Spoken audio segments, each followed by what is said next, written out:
On April 7th at 5:32 p.m., Donald Trump announced a ceasefire with Iran. And from this announcement, we learned two things. First, Truth Social is the single greatest invention of our generation and is totally not a useless social media platform. And second, markets don't like uncertainty. Because the very next day after the announcement, the markets ripped. The S&P closed up 2.5%, the Nasdaq almost 3%, and the Dow climbed more than 1,300 points, which marked its best day in almost a year. But it didn't just stop there. Because a few weeks later, stocks were back at record highs, even as the ceasefire was actively falling apart in real time. Traditional financial media was calling this a relief rally, that the markets were celebrating peace, but the truth is, that's not what this was. This was something else entirely. But to understand what actually happened, why markets can be at all-time highs when there's a war going on, you first need to understand what Wall Street looked like going into this, because there's a lot more to this story than just a relief rally.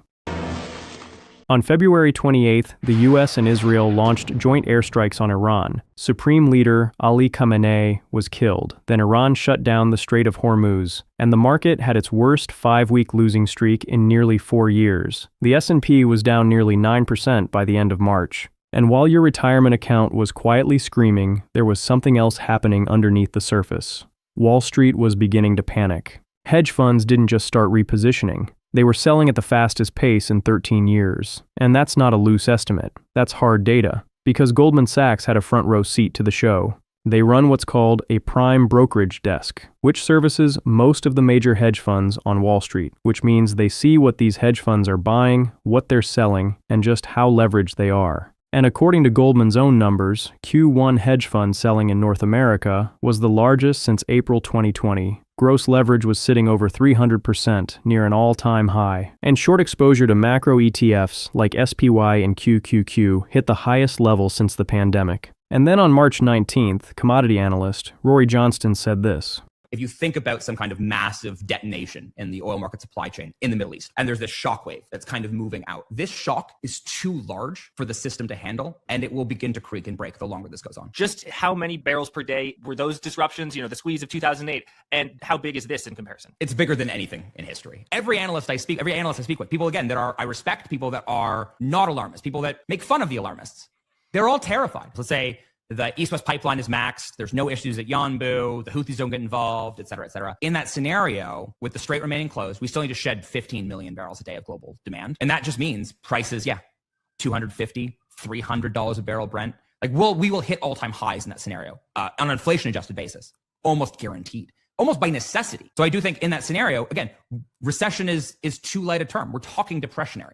Fast forward 6 weeks later, and this might be the funniest take of the year. We'll come back to why in a second. But at this point, the sentiment on the street was pretty clear. Everyone was bearish. Then, on the evening of April 7th, Trump announced the ceasefire. And when the markets opened the next morning, it was like someone turned Jerome Powell's money printer back on. Because over 400 names in the S&P finished green, 13 stocks printed all-time highs, Brent crude dropped around 13.5%, and WTI crude fell over 16%. Marking the biggest single-day decline since April 2020. But here's where the mainstream explanation for all of this starts to break. According to maritime intelligence firm Windward, who utilizes AI to cross-reference digital GPS signals with satellite radar and imagery, only 5 outbound carriers were actually detected moving through the strait by midday. This is a roughly 96% decrease in activity compared to the pre-war baseline of around 130 daily transits through the Strait of Hormuz.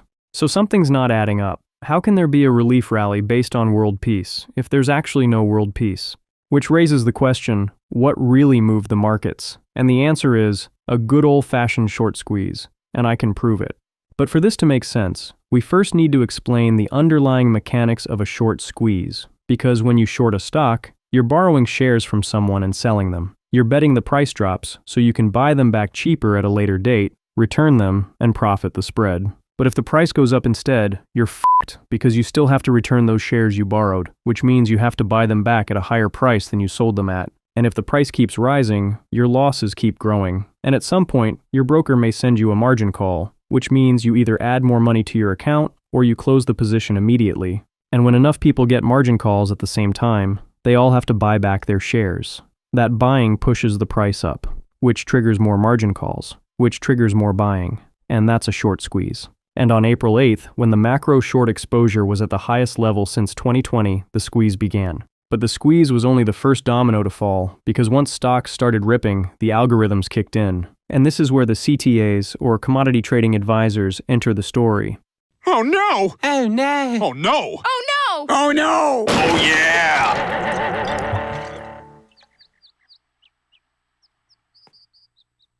These are systematic trading firms that run on rules-based models. They don't care about news. They don't care about geopolitics. They just follow trends. When the trend is down, their algorithms say short. When the trend is up, their algorithms say long. It's mechanical trading. Goldman reported that CTAs were sitting on about a 30 billion net short position going into the ceasefire. But the second the S&P crossed certain trigger levels, these models flipped, and they didn't flip to neutral. They flipped to go long.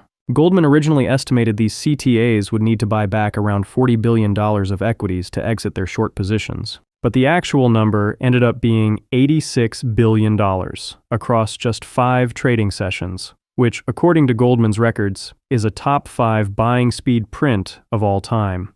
And then there was the third domino to fall, the options market. Dealers on the other side of options trades have to stay delta neutral, which means when customers pile into calls, dealers hedge by buying the underlying stock. And Spot Gamma, a leading financial data platform, had flagged a negative gamma regime heading into the ceasefire. That's the regime where dealer hedging flips from stabilizing to pro-cyclical. Price goes up, dealers buy more, price goes up more. You get the point. So a squeeze, plus a systematic flip, plus dealer hedging. 3 dominoes, all falling one after another. That's the rally. That's what we saw. And here's the funny thing. This isn't the first time we've watched this movie. It's a very similar pattern that has played out again and again over the last decade. Because go back to December 2018, stocks had been crashing for months on fears of a rate hike. Then Jerome Powell goes on stage and says one word, patient, and the Dow explodes. It was the first time the Dow had ever gained more than 1,000 points in a single trading session. Or we can go to August 2024, when the Bank of Japan hiked rates for the first time in 17 years. The yen carry trade began to unwind, which I've made a video about.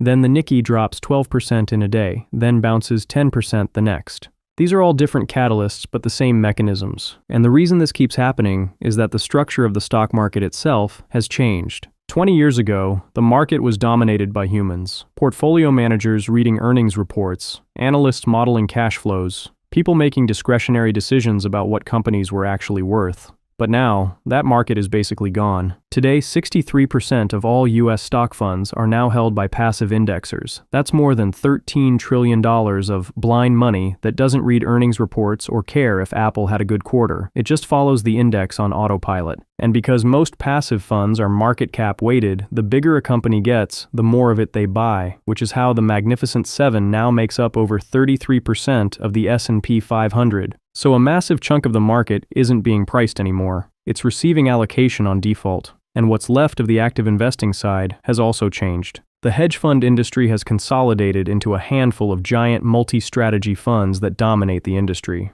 The Millenniums, the Citadels, and the .72s of the world. And their assets under management have grown exponentially over the last decade. These funds typically run at 4 to 8 times leverage with strict drawdown rules, which means when they hit a drawdown limit, they don't sit in a conference room and debate whether the Fed is going to cut or whether the war is really over. They sell immediately.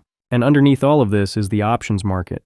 Because now, same-day expiration options make up around 63% of all SPX trading. On peak days, we're seeing over $2 trillion of notional value change hands in a single trading session. Every one of those options forces a dealer on the other side to hedge in real time, which leads to buying or selling the underlying stock to keep their books balanced. So the dominant players in 2026 aren't analyzing valuations or fundamentals, they're reacting, and when price moves, their reactions stack on top of each other. And this is what happened on April 8th. Once you understand this, once you understand the mechanics behind why markets are irrational, everything starts to make a little more sense. So if you're tired of watching traditional financial media hand you the dumbed-down version of what's happening in markets, hit subscribe, because this is the stuff they conveniently forget to cover. Because the stock market we all used to know and love, the one about finding undervalued companies and investing in them for the long term, that stock market is gone. What's left is a giant feedback loop of algorithms, passive funds, and options dealers all reacting to each other in real time. And the headlines? Well, they're just the narratives people use to help rationalize things.